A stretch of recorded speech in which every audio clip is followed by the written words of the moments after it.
Però que la sanitat pública no és gratuïta i nosaltres vam fer sostenible el sistema sanitari en aquests 2 últims anys exclusivament rebaixant els sous i rebaixant la despesa de farmàcia d'una manera notable.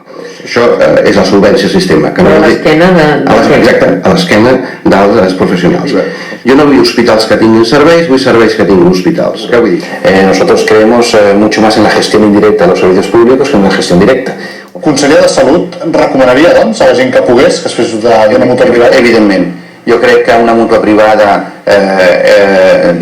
és una solució al sistema de salut pública perquè, i amb això acabo, podem ser més pobres en diners que ho som, però continuem sent molt rics en voluntat i molt rics en valors. Moltes gràcies. La sanitat, la salut pública, la de tots, la de totes, la teva salut, és massa important per deixar-la en mans dels polítics. La ciutadania ha d'agafar-la a les seves mans i defensar-la. Participa, ajuda'ns en aquest projecte que és el teu.